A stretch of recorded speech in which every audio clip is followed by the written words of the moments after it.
ஹர ஹர சிவனே அருணாச்சலனே அண்ணாமலையே போற்றி. சிவவும் நம சிவாய. சிவ சிவ ஹரனே சோணாச்சலனே அண்ணாமலையே போற்றி. ஹரவும் நம சிவாய. அனலே நம சிவாயம், அழலே நம சிவாயம், கனலே நம சிவாயம், காற்றே நம சிவாயம். புலியின் தோலை இடையில் அணிந்த புனித கடலே போற்றி. சிவவும் நம சிவாய. கலியின் தீமையாவும் நீக்கும் கருணை கடலே போற்றி. ஹரவும் நம சிவாய. புனலே நம சிவாயம், பொருளே நம சிவாயம், புகழே நம சிவாயம், புனிதம் நம சிவாயம். நம சிவாய நம சிவாய ஓம் நம சிவாய. நம சிவாய நம சிவாய ஓம் நம சிவாய.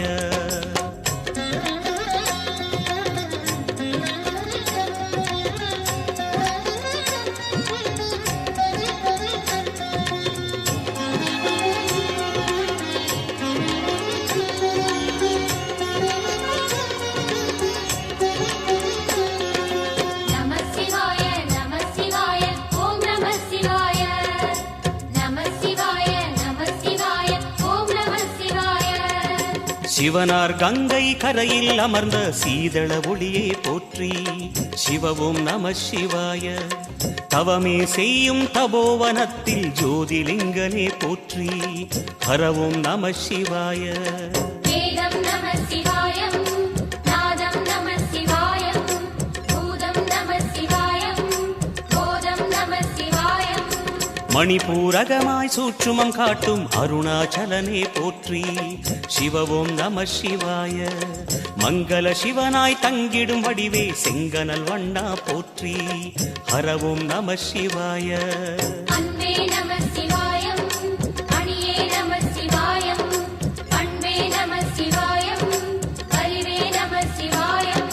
நம சிவாய நம சிவாய ஓம் நம சிவாய. நம சிவாய நம சிவாய ஓம் நம சிவாய.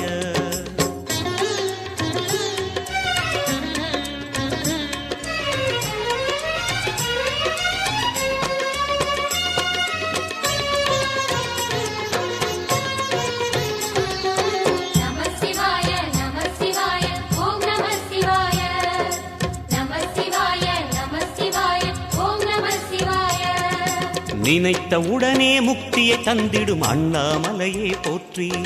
சிவவும் நம சிவாய. நிம்மதி வாழ்வினில் நித்தமும் தந்திட சந்நிதி கொண்டாய் போற்றி. ஹரவோம் நம சிவாய. அருளே நம சிவாயம், அழகே நம சிவாயம், இருளே நம சிவாயம், இனிமை நம சிவாயம்.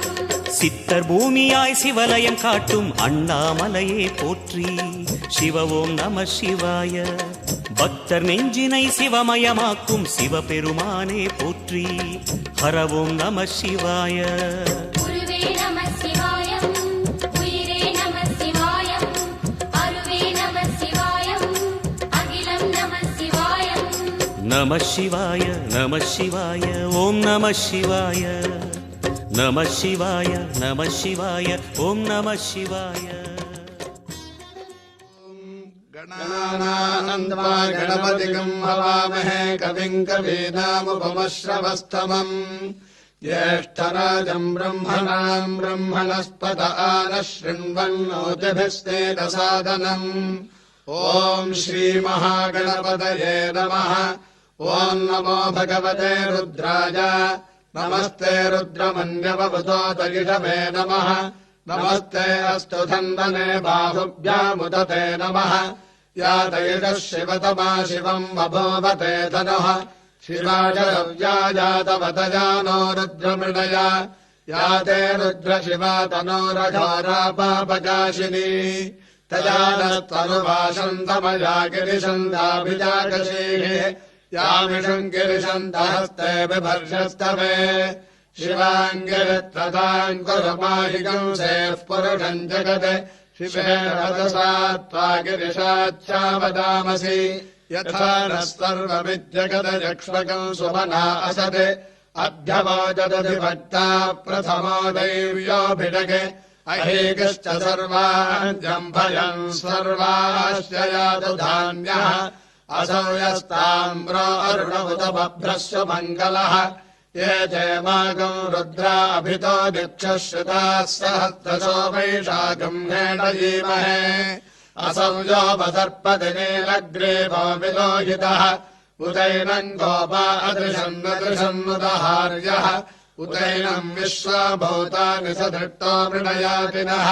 नमोऽस्तु नीलग्रीवाय सहस्राक्षाय मेढुषे अथो ये अस्य सत्त्वादोहन्तेभ्यो गणम् नमः प्रपञ्चधन्वनस्तमुभयो रात्रियोर्द्याम् याश्च देहस्त इडवः परादा भगवावप अपदत्यधनस्त्वकम् सहस्राक्षसते सुते निषेव्यशल्यानाम् मुखा शिवानस्वपना भव विद्यम् धनः कपद्दिना विशल्यो बाणवागम् मुत अनेशम् अस्तेडव आपुरस्य निरङ्गतिः याते हेतर्मेढुट्टमहस्ते बभूवते धनुः तया श्वदस्त्वमयक्ष्मया परिभुजा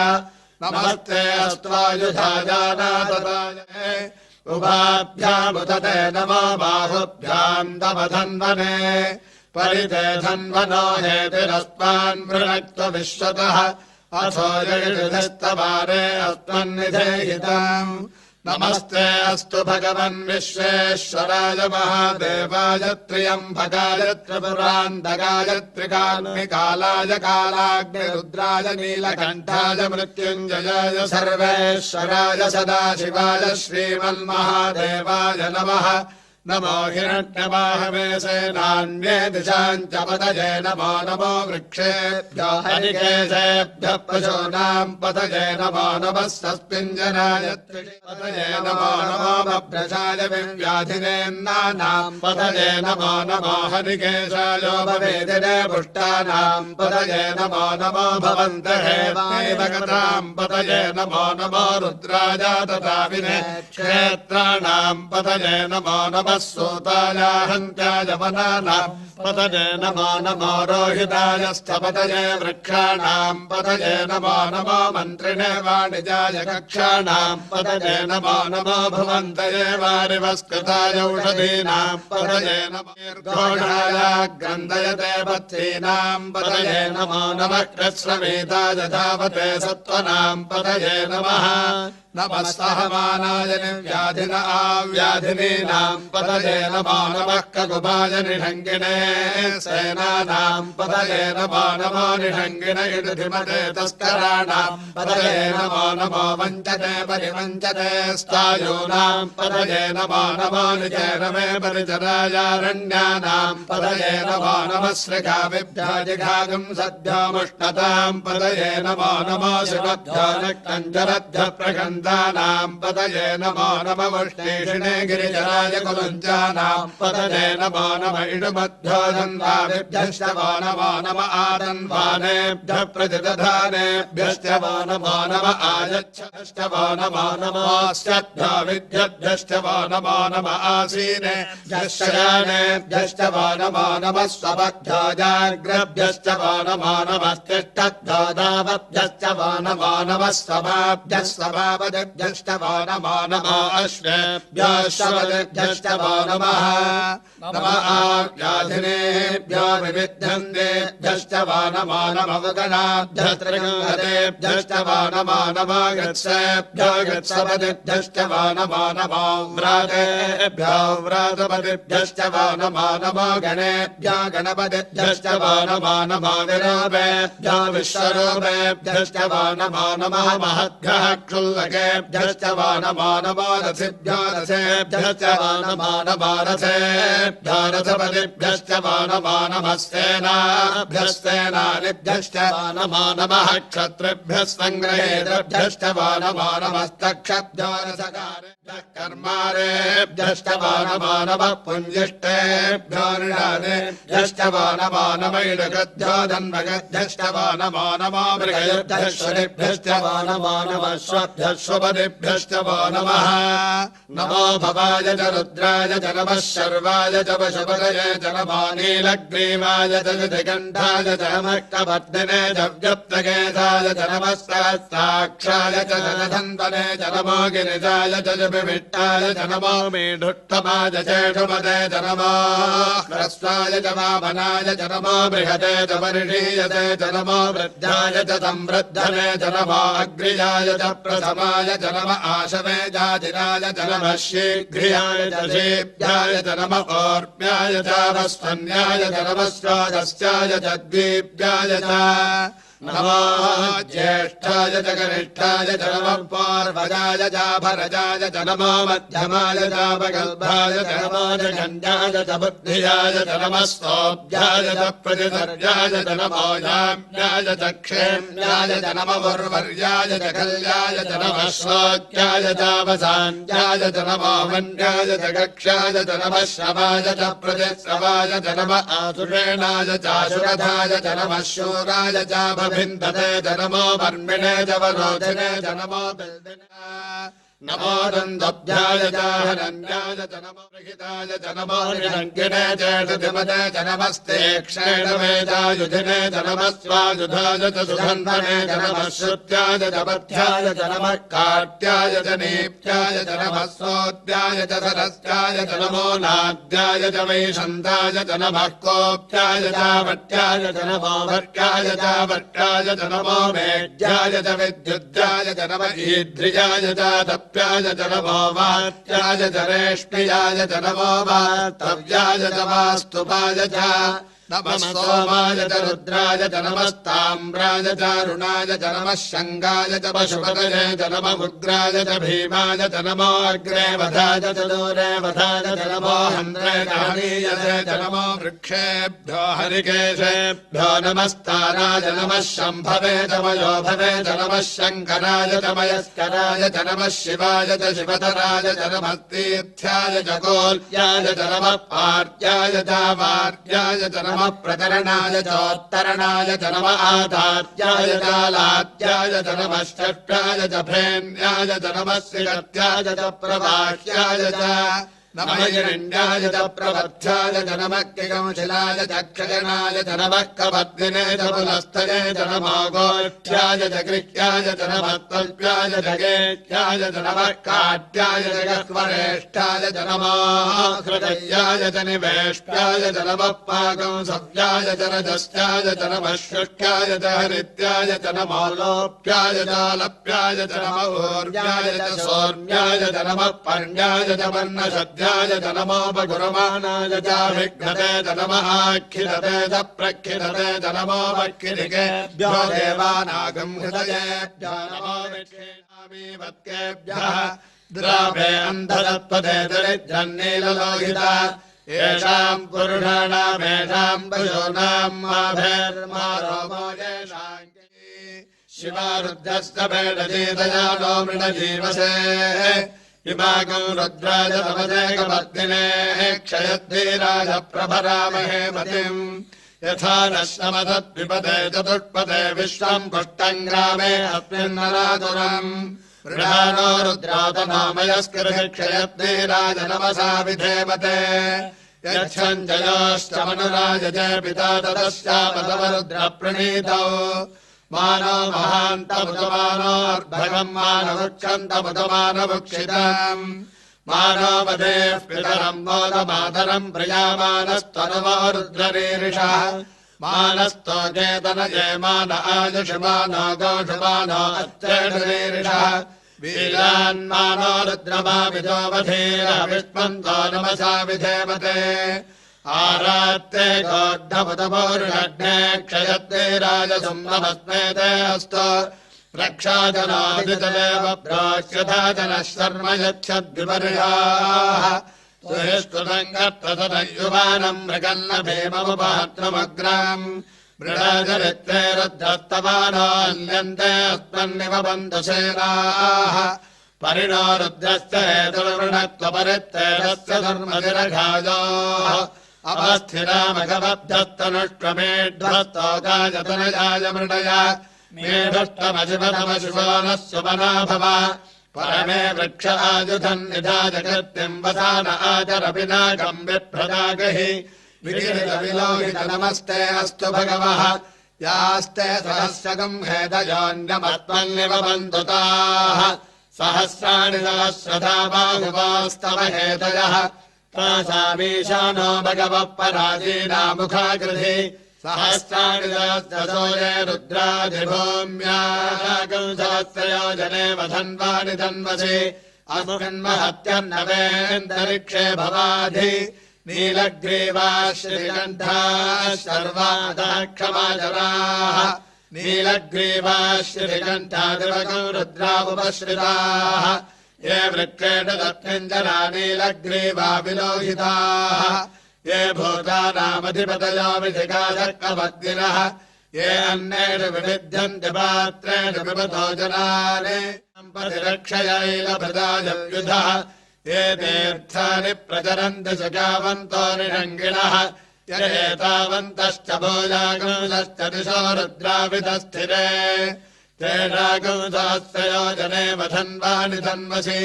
नमो रुद्रेभ्यो ये पृथिव्याम् येऽन्तरिक्षे ये दिविजेषामल्लम् वातो परिषमिषवस्तेभ्यो दश प्राचेर्दश दक्षिणा दश प्रदेशेर्दशोदेशेर्दशोर्ध्वास्तेभ्यो मृडयन्तु तेयम् विष्णो यश्च नोद्वेट्टिदम् वोजम् भेदधामि त्र्यम्बकम् यजामहे सुगन्धिम् पुष्टिवर्धनम् उर्वारुकमिव बन्धनान् मृत्योर्मक्षीजपामृतात् यो रुद्रो अग्नौ यो अप्सयवोषधेन यो रुद्रो विश्वा भुवना विवेद तस्मै रुद्राय नमोऽस्तु तपस्तु हि यस्तुजस्तु धन्वायो विश्वस्य क्षयति भेटजस्य यक्ष्वामहेशो मनसाय रुद्रम् नमो देवमसोऽन्दवस्य अयम् मे हस्तो भगवान् अयम् मे भगवत्तरः अयम् मे विश्वभेदजोजनुषाभिर्दशः एते सहस्रमयुधम् पाशा मृत्यो मर्त्याय हन्तवे तानि यज्ञस्य मायया सर्वानवयजामहे मृत्यवे स्वाहा मृत्यवे स्वाहा ॐ नमो भगवते रुद्राय विष्णवे मृत्युर्मे पाहि प्राणानाम् गन्धिरसिरुद्रोगः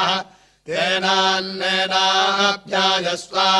नमो रुद्राय विष्णवे मृत्युर्मे पाहि ॐ शान्तिः शान्तिः शान्तिः अग्ना विष्णो सजोषधे मा वर्धन्तु वाङ्गिरः द्युम्नैर्वाजेभिरागतम् वाजश्च मे प्रथमश्च मे प्रयतिश्च मे प्रसिदिश्च मे धीतिश्च मे क्रतुश्च मे स्वरश्च मे श्लोकश्च मे श्रावश्च मे श्रुतिश्च मे ज्योतिश्च मे सुभश्च मे प्राणश्च मे बाणश्च मे व्यानश्च मे सुश्च मे चित्तम् च महाधीतम् च मे वाक्च मे मनश्च मे चक्षुश्च मे श्रोत्रम् च मे दक्षश्च मे बलम् च मवोजश्च मे सहश्च महायुश्च मे जरा च आत्मा च मे तनोश्च मे शर्म च मे वर्म च मे कानि च मे स्थानि च मे परोगंसि च मे शरीराणि च मे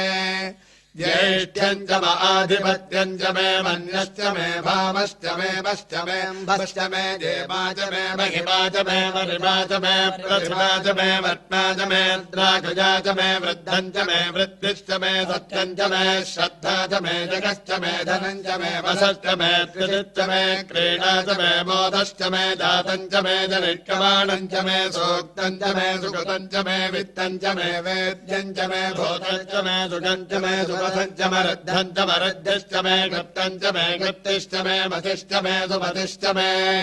शञ्च मे मयश्च मे प्रियम् च मे नुकामश्च मे कामश्च मे सोमनसश्च मे भद्रम् च मे श्रेयश्च मे वश्यश्च मे यशश्च मे भगश्च मे द्रविणम् च मे यन्ता च मे धर्ता च मे क्षेमश्च मे धृतिश्च मे विश्वम् च मे महश्च मे तस्मिश्च मे ज्ञात्रम् च मे सोश्च मे प्रसोश्च मे क्षीरम् च मे लयश्च मरुतम् च मे मृतम् च मे लक्ष्मम् च मे नामयश्च मे जीवादुश्च मे दीर्घायुक्तम् च मे रमित्रम् च मे भयम् च मे सुखम् च मे चोटा च मे सुधिरम् च मे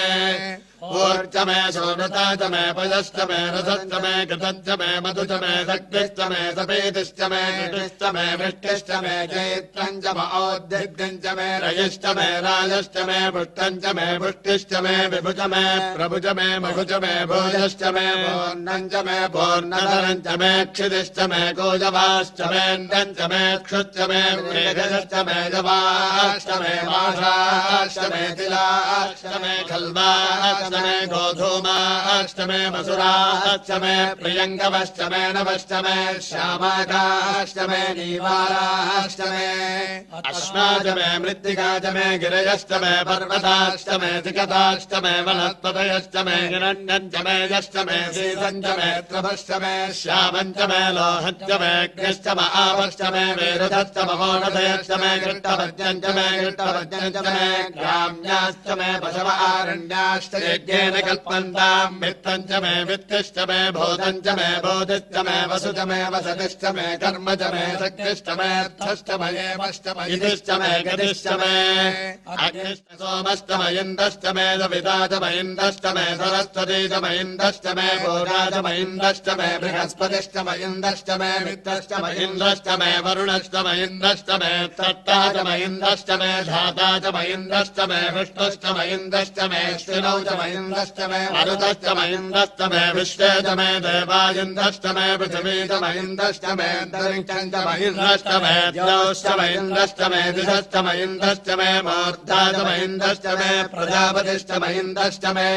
अकंसश्च मे रश्मिश्च मे अधिपतिश्च म उपाकंसश्च मे अन्तर्यामश्च म ऐन्द्रवायुश्च मे मैत्रावरुणश्च म आश्विनश्च मे प्रतिप्रस्थानश्च मे शुक्रश्च मे मन्थे च म आग्रहणश्च मे वैत्रदेवश्च मे ध्रुवश्च मे वैश्वानरश्च मरुतग्रहाश्च मे जिग्राह्याश्च म इन्द्राग्नश्च मे वैत्रदेवश्च मे मरुत्तबीजाश्च मे माहेन्द्रश्च म आदित्यश्च मे सावित्रश्च मे तारश्च मे पौत्रश्च मे पाग्नेवतश्च मे हार्यमाग्नेयश्च मे विद्यानश्च मे ग्रहाश्च मे सदश्च मे पुरोडाशाश्च मे वजदाश्च मे वृक्षश्च मे प्रकाकारश्च मे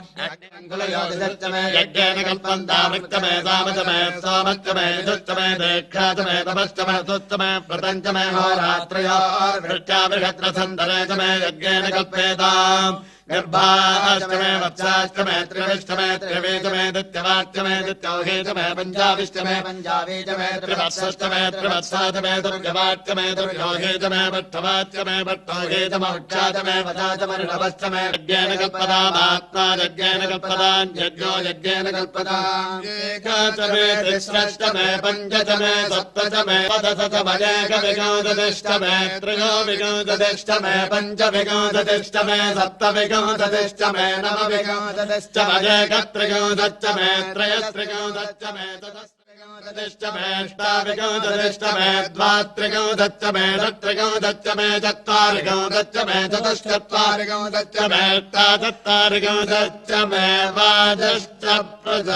प्रसवश्चाभिजश्च कृतश्च शुभश्च मोर्धा च व्यष्टयश्चान्त्याजनश्चान्त्यश्च भुवनश्च भुवनश्चाधिपतिश्च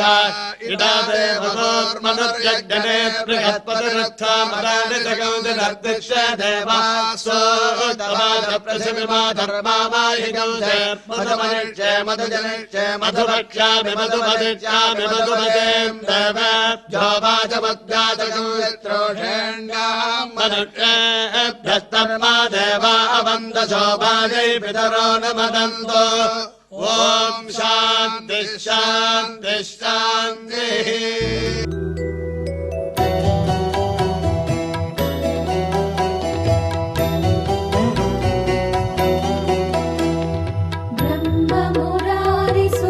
ब्रह्ममुरारिसुराचितलिङ्गम् निर्मलभासितशोभितलिङ्गम् जन्मजदुःखविनाशकलिङ्गम् तत्प्रणमामि सदा शिवलिङ्गम्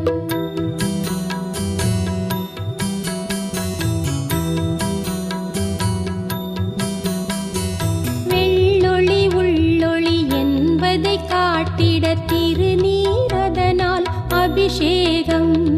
வெண்மன ஜோதியை கைகளில் தாங்கிய வெண்பிறை சூடிமை வெண்மையில் ஆடிடும் வேதனின் மேனியில் பூத்திடும் சாம்ப சதா சிவ அருணாச்சல குரு அபிஷேகம் தேவமுனி பிரவரார்ச்சிதலிங்கம் காமதகம் கருணாகரலிங்கம் ராவணதர்ப்ப விநாசனலிங்கம் தத் பிரணமாமி சதா சிவலிங்கம்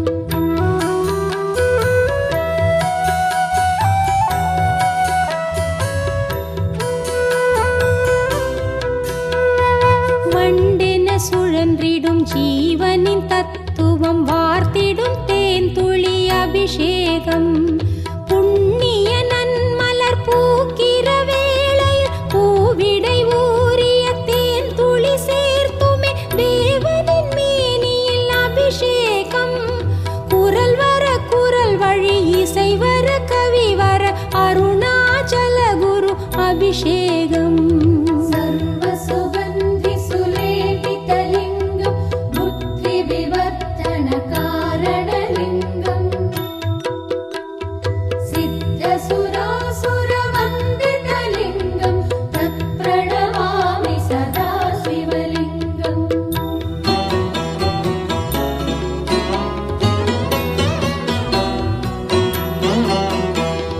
தேய்ந்திட தேய்ந்திட வாசனை பெருகிடும் திருவளர் சந்தன அபிஷேகம் ஒவ்வொரு செயலிலும் ஆணவம் அழிந்திட மரமது கரைந்திட கரைந்திட இறைவனின் ஒளியுடல் முழுவதும் அபிஷேகம் தத்துவம் காட்டிடும் சந்தன வாடையில் அருணாச்சல குரு அபிஷேகம் கனக மகாமணி பூஷிதலிங்கம் மணிபதி வேஷ்டித சோபிதலிங்கம்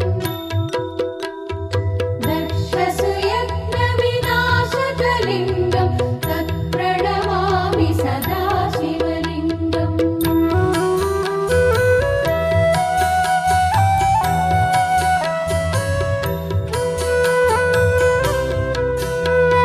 பொன்னிற ஜோதியை கண்களில் தாங்கிடும் அருளுக்கு கனகத்தில் அபிஷேகம் பொன்னுடன் மின்னிடும் வைர வைடூரியமும் மாணிக்க மரகத பச்சையும் நீலமும் மன்னவன் மகிழ்ந்திட அபிஷேகம் தங்கிடும் ஒளியது தங்கம் என்றுணர்த்திடும் அருணாச்சல குரு அபிஷேகம் குங்குமச்சந்தனலேபிதலிங்கம் பங்கஜஹார சுசோபிதலிங்கம் சஞ்சித பாப விநாசகலிங்கம் தத் பிரணமாமி சதா சிவலிங்கம்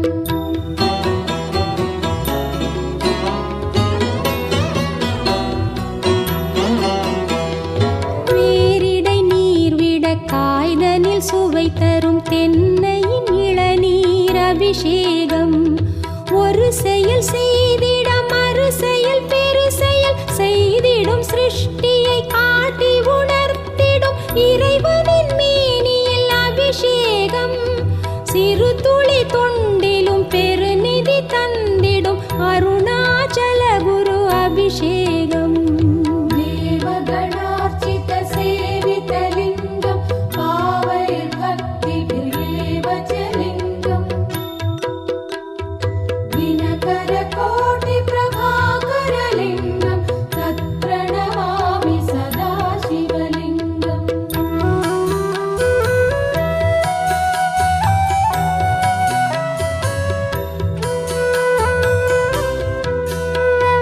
மலரிரை ஏற்றிடும் மரகத மேனியில் இலைகளை சாற்றிய அபிஷேகம் வேர்களும் காய்களும் கனிகளும் பூக்களும் இலைகளும் நான் என சொல்லிய சிவனுக்கு வில்வ இலைதள அபிஷேகம் எல்லாம் எல்லாம் எல்லாம் அவனெனும் அருணாச்சல குரு அபிஷேகம்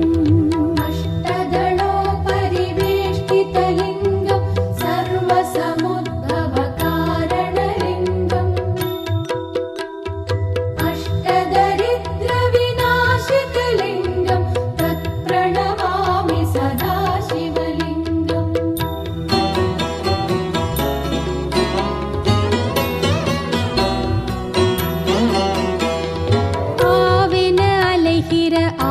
நிறை பால்தனில் ஆவியை சேர்க்கிற அபிஷேகம்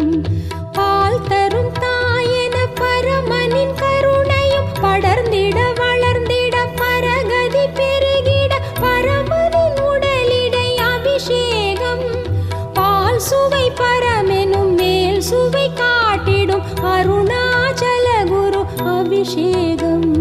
சுரகுரு சுரவர பூஜிதலிங்கம் சுரவர புஷ்ப சதாச்சிதலிங்கம் பராத்பரம் பரமாத்மகலிங்கம் தத் பிரணமாமி சதா சிவலிங்கம்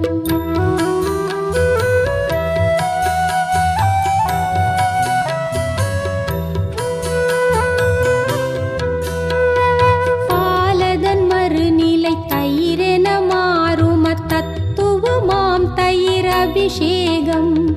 பால் நிலை தயிர் நிலை மேல் நிலை கீழென பகர்கிற மனிதனை பார்த்தொரு நிலை என ஒரு நிலை உயர்நிலை அபிஷேகம்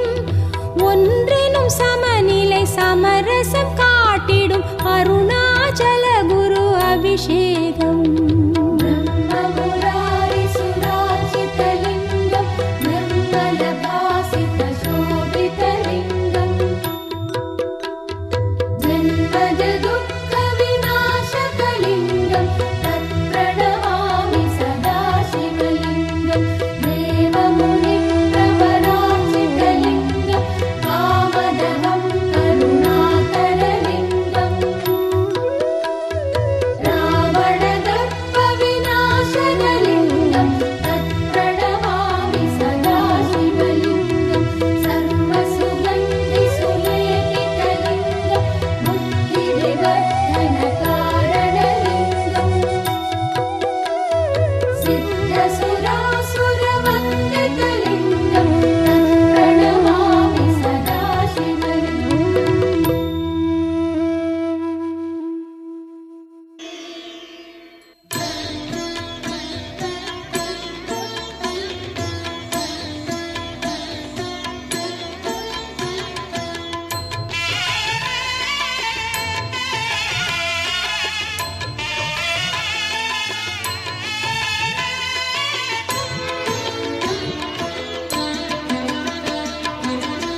சிவமயமாக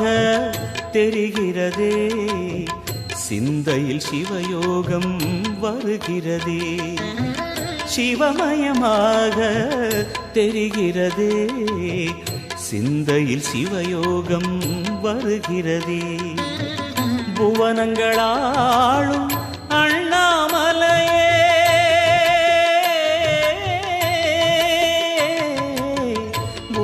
புவனங்களாளும் அண்ணாமலையே எனது விழிகளில் காணும் பொழுதிலே மாறிடுதே மனம் ஊறிடுதே அண்ணாமலையானே எங்கள் அன்பில் கலந்தோனே உண்ணாமுலை நாதா எங்கள் உள்ளம் நிறைந்தோனே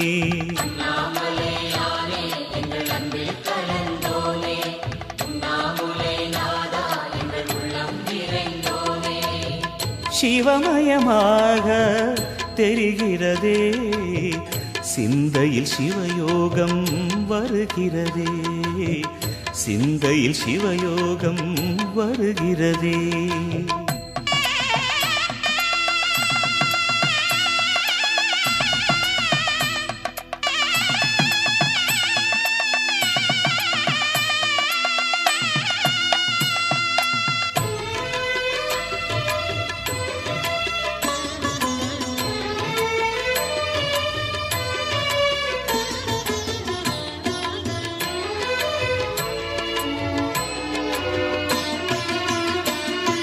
யுகம் நான்கு தாண்டியே முகம் வேறு காட்டியே யகம் யாவும் ஆழ்கின்ற அருணாச்சலா யுகம் நான்கு தாண்டியே முகம் வேறு காட்டியே ஜெகம் யாவும் ஆழ்கின்ற அருணாச்சலா சத்தியம் நீதான் சகலமும் நீதான் நித்தியம் என்னில் நிலைப்பவன் நீ